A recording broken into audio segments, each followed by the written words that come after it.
Well, let's go back and talk about schizophrenia for just a second.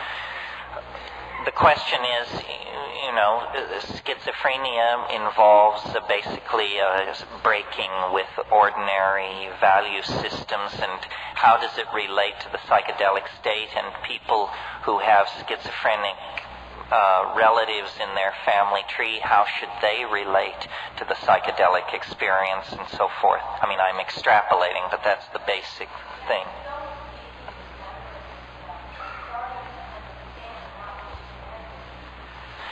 Well, there are different things to be said about this. I mean, first of all, how many psychiatric residents, who are the people who come most in contact with schizophrenics, whatever that means, how many psychiatric residents have ever seen an undrugged schizophrenic?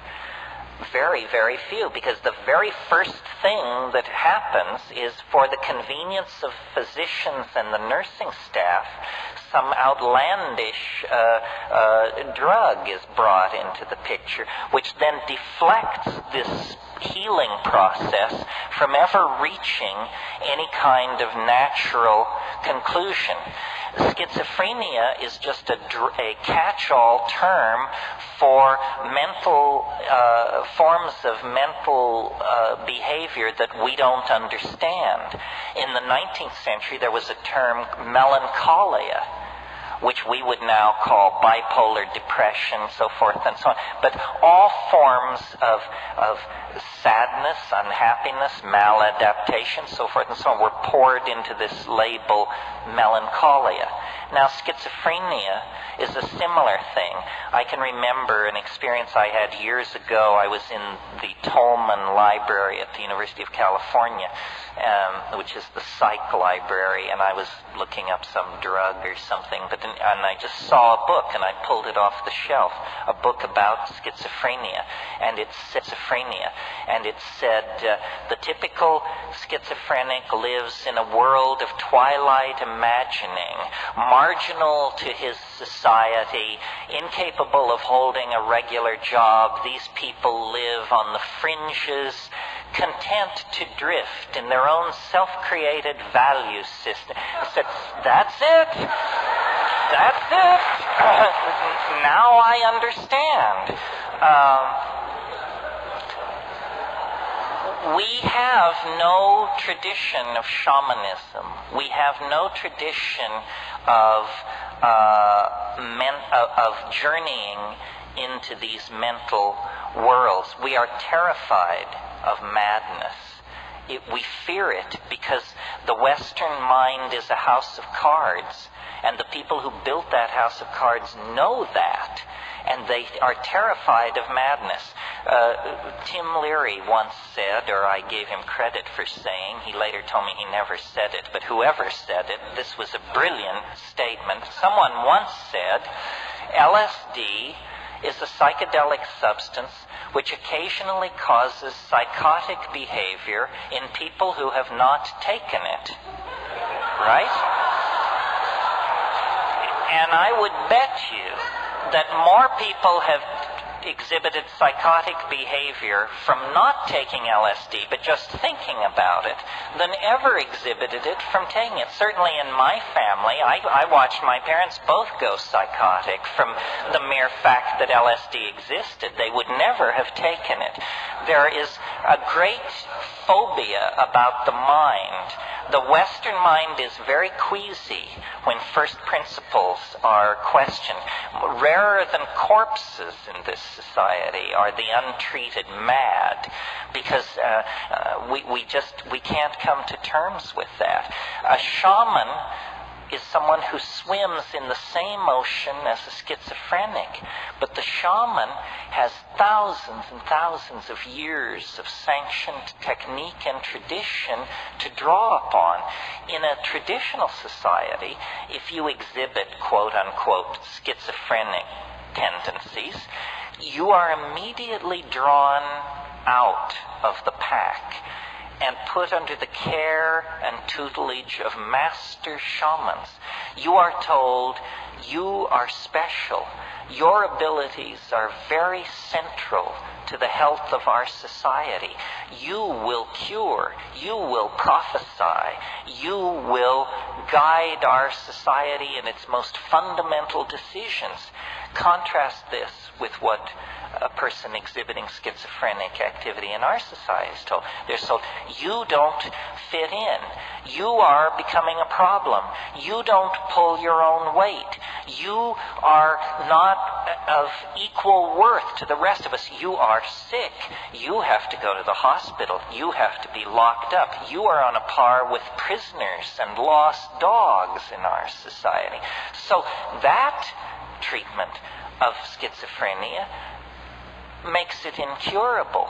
Imagine if you were slightly odd and the solution were to take you and lock you into a place where everyone was seriously mad. That would drive anyone mad. If you've ever been in a madhouse, you know that it's an environment calculated to make you crazy and to keep you crazy.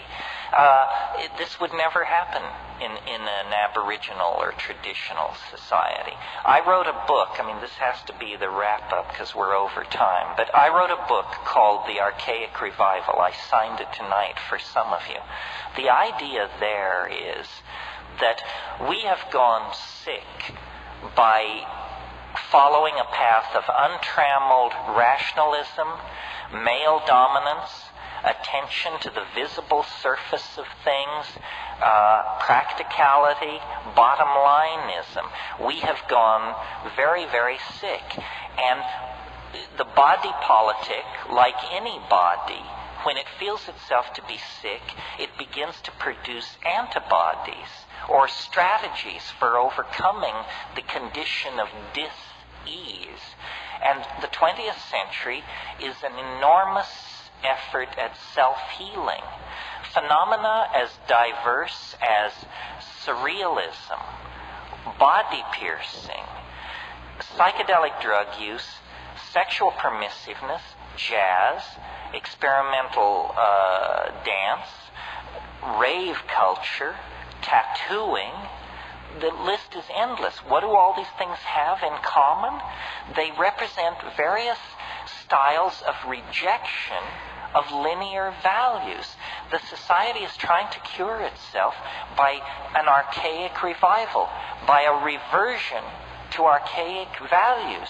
So when I see people manifesting sexual ambiguity, or scarifying themselves, or showing a lot of flesh, or dancing to syncopated music, or getting loaded, or violating ordinary canons of sexual behavior, I applaud all of this because it's an impulse to return to what is felt by the body, what is authentic, what is archaic. And when you tease apart these archaic impulses, at the very center of all these impulses is the desire to return to a world of magical empowerment of feeling. And at the center of that impulse is the shaman, stoned, intoxicated on plants, speaking with the spirit helpers, dancing in the moonlight, and vivifying and invoking a world of conscious living mystery. That's what the world is. The world is not an unsolved problem for scientists or sociologists. The world is a living mystery. Our birth, our death, our being in the moment, these are mysteries. They are doorways opening on to unimaginable vistas of self-exploration, empowerment, and hope for the human enterprise. And our culture has killed that, taken it away from us, made us consumers of shoddy products and shoddier ideals. We have to get away from that. And the way to get away from it is by a return to the authentic experience of the body. And that means sexually empowering ourselves, and it means getting loaded, exploring the mind as a tool for personal and social transformation. The hour is late. The clock is ticking. We will be judged very harshly if we fumble the ball. We are the inheritors of millions and millions of years of successfully lived lives and successful adaptations to changing conditions in the natural world. Now the challenge passes to us, the living, that the yet to be born may have a place to put their feet and a sky to walk under. And that's what the psychedelic experience is about, is caring for, empowering, and building a future that honors the past, honors the planet, and honors the power of the human imagination. There is nothing as powerful, as capable of transforming itself and the planet as the human imagination. Let's not sell it straight. Let's not whore ourselves to nitwit ideologies. Let's not give our control over to the least among us. Rather, claim your place in the sun and go forward into the light. The tools are there. The path is known. You simply have to turn your back on a culture that has gone sterile and dead and get with the program of a living world and a re-empowerment of the imagination. Thank you very, very much.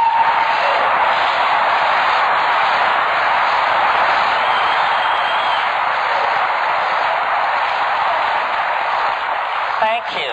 Thank you.